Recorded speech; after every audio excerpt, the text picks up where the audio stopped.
I think that, and this isn't really related necessarily to power of open, but it's somewhat related. Is I think that a lot of times you go through phases of development of products, and closed systems is a very good way to create a spike, because you can focus the resources and control the user experience. So if you look at the beginning of email, it was bulletin boards and then AOL and CompuServe, but eventually it became open.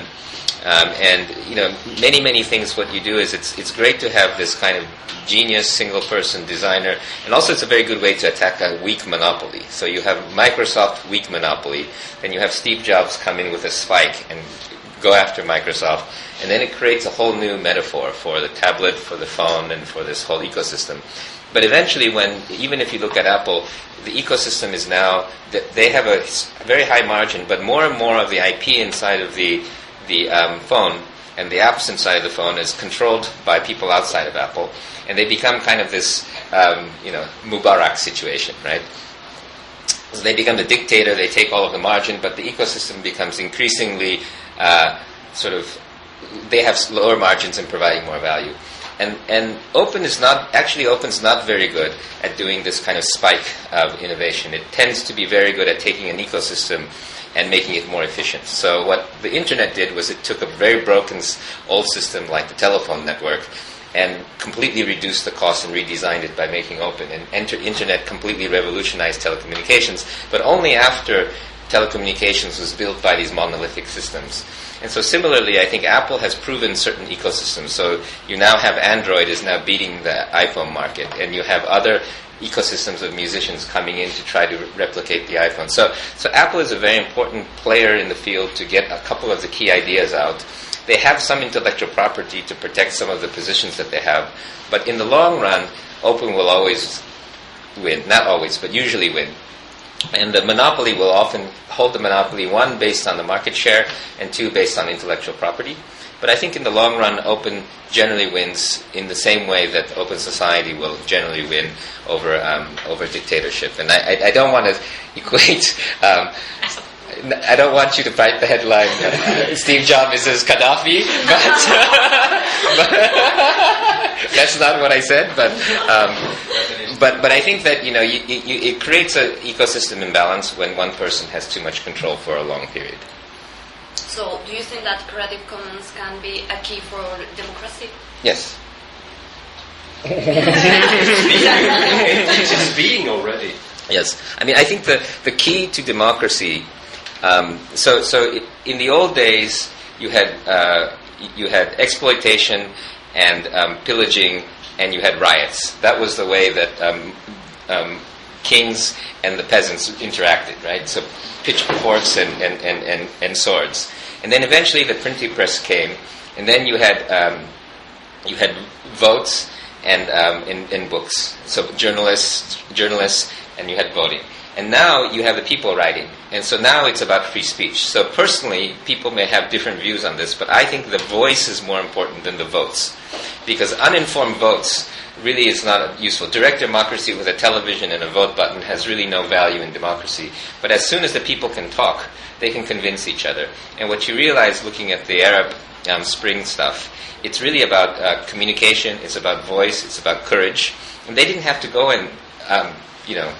with pitchforks and flames. They just had depending on the country, but in Tunisia and Egypt, they just had to communicate and go outside and have the conversation. And I think Creative Commons enables free speech in many ways and allows open access. And I think that the voice and communication is a fundamental part of democracy. You said that voices are more important than votes. And what do you think about bloggers and journalists? So I think that, early days it was kind of this adversary position, and then more recently I think that the bloggers and the journalists are working very closely together. I mean, for instance, I read a lot of Spanish magazines and newspapers only because of bloggers and Twitter. because they link to these articles, and I use Google Translate and I read them. If it weren't for bloggers and Twitter, I would not be reading newspapers in India and magazines in Spain. And I think right now the journalism is going through a very tough period, not because of the bloggers. It's because of the fundamental change in the business model of these big media companies. And I think in the long run, it's going to be a very close and actually positive relationship between the citizen media and the professional media, with a very blurry line in between. And I think that the bloggers are, in a way now Twitter is even making citizen media even more democratized. And I think that eventually every single person will have a voice, even if it's a little 140-character voice. And that voice will go from 140 characters to bloggers to professional journalism. And this will be the fourth pillar of democracy, which is going to be a key function. And I think it will become one system rather than this kind of funny thing where people are saying, oh, bloggers give away content for free. What about the future of journalism? I think this is a short-term problem that has a lot more to do with transponders and printing presses, and a lot less to do with the job. I don't know if you have some questions. Well, I was also want to know if we can trust on everything that we read on the internet. I mean, for example, in Twitter, a few days ago we read Fox tweet because they suffered a hack attack, telling that Obama has passed out, and well, it's a good resource of information, but also we must be. So I ask you a question: should you trust everything in mainstream media?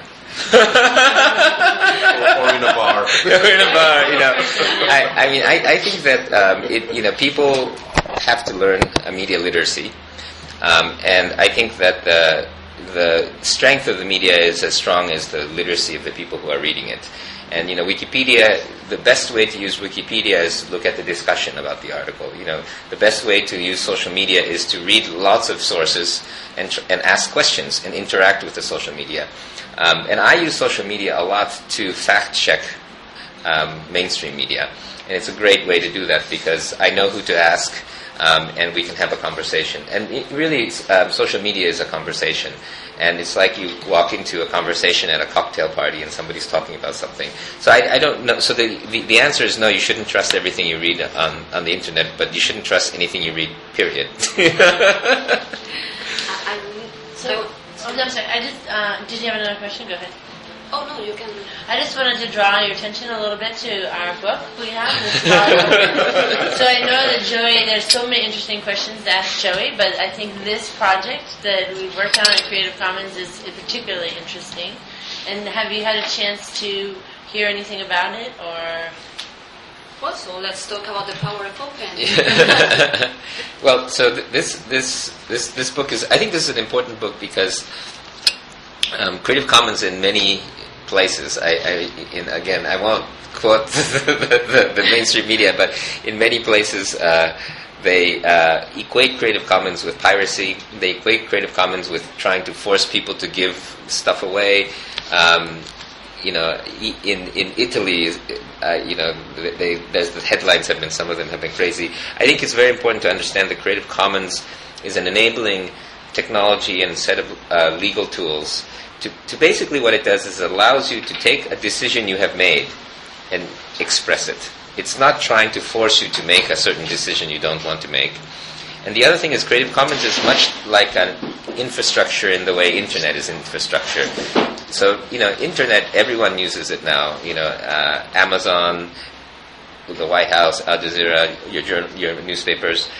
But the early days of the Internet, if you remember back then, it was very political. It was Internet versus telephone, open versus closed. And a lot of lawyers wrote Internet is illegal. The CCITT and the UN said, no, you can't do this. Who's in charge? This is crazy. But once the Internet won, and open won, then everyone realized that the Internet helped economy, helped civil society, helped government. And in a similar way, I think Creative Commons initially sounded very political because we wanted to break this closed monopoly of all rights reserved and allow more sharing. But today, I think this book is a great book because it shows that you have businesses, you have all different kinds of people who are using Creative Commons to make money, to share, to benefit all kinds of different parties in this ecosystem, and it's not. And I don't think we have any pirates in here, And and I think the thing is, a lot of people have equated Creative Commons with piracy. Creative Commons has nothing to do with piracy. I think Creative Commons organization is full of copyright lawyers, and Creative Commons is built on top of copyright. And it's really a user interface for copyright. It's to make copyright easy, because the problem is copyright used to be mainly a law that only affected companies, because only big companies had the capability of copying each other's stuff. So copyright was a law to protect one company from exploitation by another company. That's why it's a very complicated law. But once the internet was created and computers get cheap, all the users suddenly touch copyright. But copyright is a very complicated idea, and most users don't understand it, and most artists can't figure out how to express themselves within the copyright law. And it's the same way with telecommunications. Before, the telephone system seemed so difficult to use, and only big companies could make equipment for the telephone companies. So in fact, the telephone companies used to charge the hardware companies used to charge millions of dollars for things that should only cost a few $1,000s. And what the internet did was it opened up the protocol of the telecommunications, so any little company could create a tool, and it dramatically lowered the cost of telecommunication and allowed everyone to access. In a similar way, copyright, if your newspaper wants to collaborate with a Japanese newspaper and wanted to do an agreement, I would guess that the legal cost of that collaboration would probably cost $20,000, right? And the cost to do a very rigorous international copyright agreement is so expensive that an average individual can't do it. So if you have one professor from one university, I'm now at MIT, I know this, and we want to do a collaboration with some other university, we have to go to our offices, our lawyers have to come out, we have a translation lawyer. It probably costs, $20,000-$30,000. So the cost of collaboration, because of the complexity of copyright, has been extremely high. And that actually has disabled many kinds of sharing that actually is not about just giving away, but about collaboration. And so I think that, and then the other point I think is that open is not just about giving things away for free. It's about open access. It's about the open innovation, and it's about the ability for people to innovate without asking for permission. And so I'd like you to read this, mainly because I think that, especially in Europe, for some reason, Creative Commons has this image of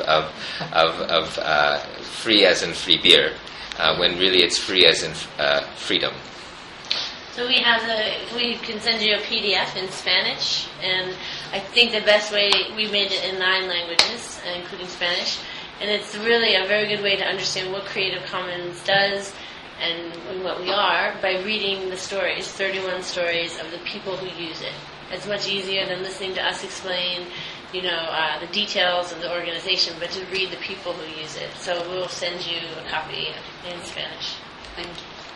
And I don't know if in Spain people use Creative Commons more than in other countries, maybe in USA, or I don't know. It's just well, maybe Javier. Well, we are the leaders in the world.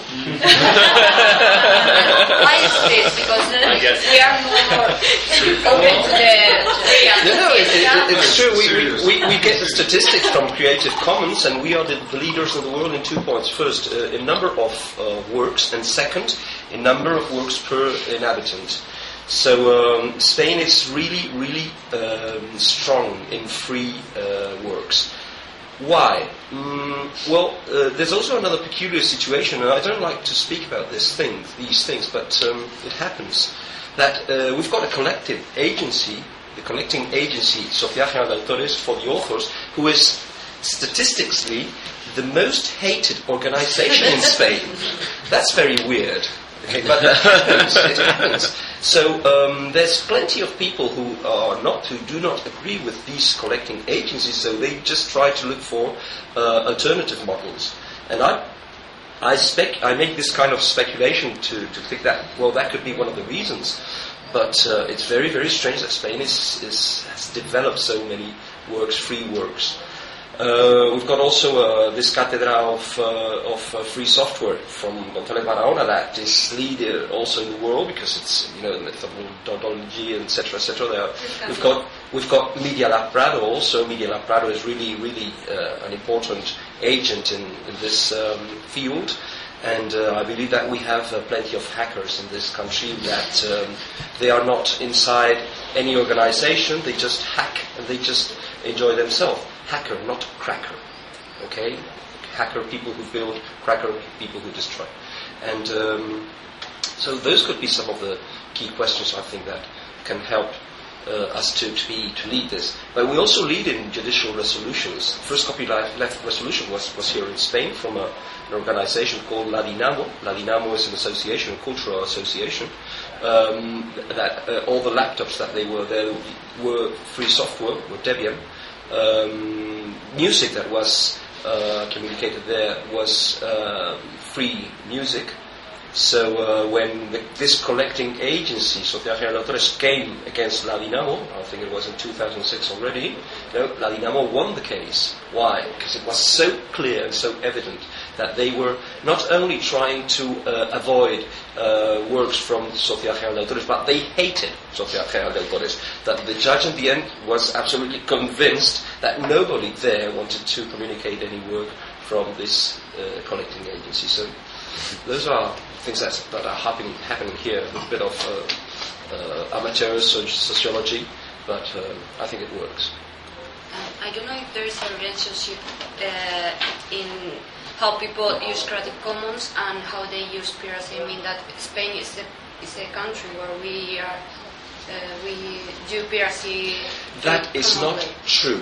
That is not true. I always ask for, please give me an evidence. I want a study, a serious study, where you could base that affirmation, because all journalists are the whole day copying and pasting that Spain is one of the...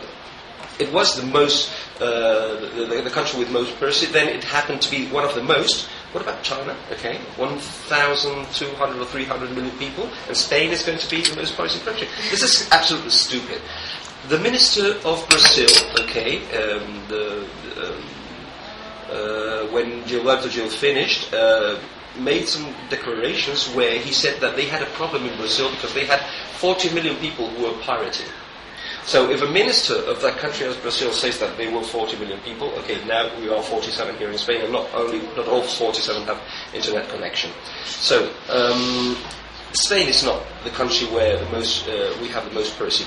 That is always the strategic factor that all collecting agencies and all the lobbies from the copyright lobbies always try to sell to people in order to obtain more laws and to change the law to this more restrictive laws. You know, they always do the same.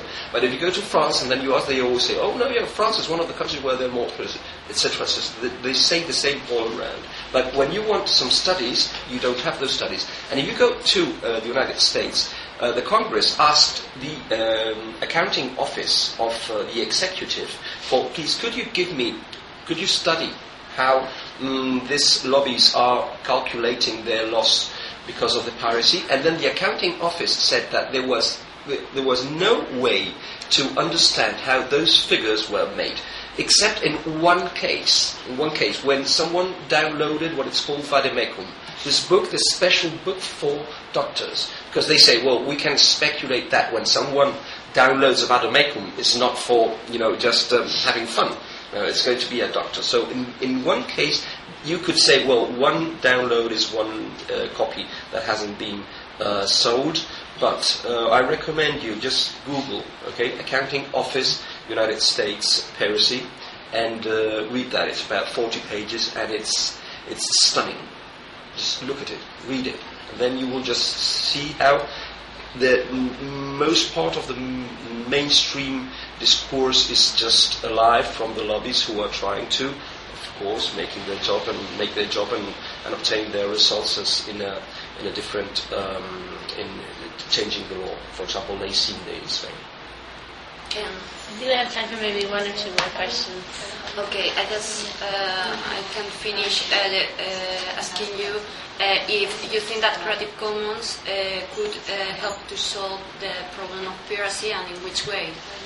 I think it's a longer term thing, because short term, pirates will copy stuff. They don't care about copyright. And Creative Commons really is more about working with people who respect copyright. But an important thing, I think, that Creative Commons is so let me, I don't know how much time we have, but just to back up for 1 second, I think that, and this is a bigger philosophical idea. You can actually read Yochai Benkler's article in the new Harvard Business Review. He talks about this very well. But I think that modern society, starting from Adam Smith, we believe that the markets, we believe that people are always selfish and work in their self-interest. And we believe that the selfishness creates a market that distributes resources fairly. And so for some reason, we believe that being selfish is the default, and that we have to design a system assuming everyone is going to be very selfish and take as much as they can. But we know for a fact that people create works for the love of it, people share because they like to, people collaborate because they enjoy it.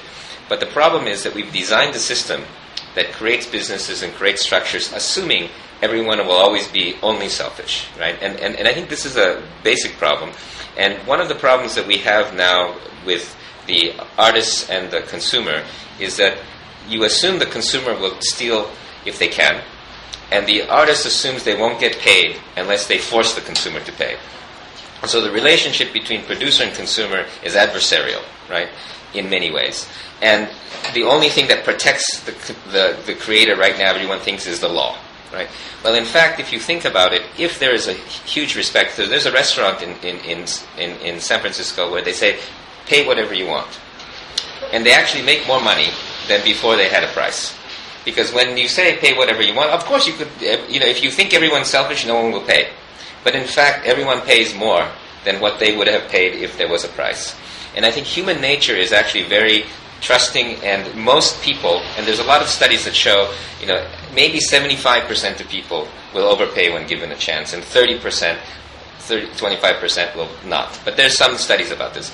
The problem, so I think that if you had a system where you actually could pay the artists, and you got rid of this, so the problem is the record company in this collecting society that everyone hates, you don't like these guys, you don't want to pay them. But if an artist said, hey, I'm not going to charge you, pay me if you want, and if the user right now he's conditioned, the consumer is conditioned to think, they're going to try to take my money, I'm going to try to get it for free. But I think if you reset all of this and went back to basic human nature, I think that for good music, people will pay. And obviously bad music, people won't pay. But they don't want to pay these middlemen, right? And so, again, the current business model, this will take a long time. But what Creative Commons is trying to do is if you take the law stuff aside, Creative Commons is trying to create a social norm where you give credit where credit is due, where you have mutual respect, and you share, right? And when you share, it means sharing content, but it also means sharing money. And I think that one of the things is that in this book you have short-term hybrids, which is creating a structure where you have businesses that allow things to be paid and so on. But I think the fundamental problem about this idea of piracy and consumers and is it's turning this creativity into a commodity, into some kind of a funny professional thing, when in fact I think that there's a much higher level of stuff. So this is a very long-winded way of saying that I think that Creative Commons doesn't solve the piracy issue, but Creative Commons is trying to get back to the original roots of why we create and why we share. It's usually not about the money. And the money comes with it. If we're having dinner and we have a great conversation, and if I happen to have more money, I'm going to buy you dinner. I don't have to pay you $1 to be my friend. So you don't necessarily have to have a direct legal transaction in order for money to move around. I mean, there's many models like compulsory licensing. You can have communities, you can have associations that get supported by fans. One thing that's not in this book, which isn't a Creative Commons model, but I suggest you look into, is there's I'm sure you know the Tecnobrega scene in Brazil. So this is a music scene where all of the musicians give the music to the street vendors, and the street vendors give the CDs to everyone. And the music, is like $1. The artists get no copyright. The kids listen to this music, pick their favorite band, and when they find the favorite band, and the band is having a huge concert, then they pay money to go to the concert with their girlfriend. They buy the T-shirt, they buy the DVD. All the money happens once the favorite band is chosen and the band has the event. Because if you think about it, listening to thousands of crappy songs is not fun. You don't want to pay for that. And that's actually the selection process. And once you find the favorite band, then you pull out your wallet and pay $50, $70. And these techno-brega bands make zero money on copyright, but they make millions of dollars a month on their events. And it's just a matter of taking the business model from where is the value now being delivered. It's no longer being delivered on the MP3, it's being delivered at the event. And it's just about being flexible about the business model. And I think the problem we have with the idea of piracy is that you're really fixated on this MP3 as the asset, when really now, because we have the ability to do live connections, we have fan clubs, we have all these other things, that the value is really the connection with the artist and not this thing. But the problem is businesses are built around protecting and distributing this thing, and so piracy has become this issue. But that's not a Creative Commons issue, but that's my view on piracy. Okay, all right. Thank you so much for your time. And I hope you enjoy your last hour Okay, today. thank you very much. This is my contact.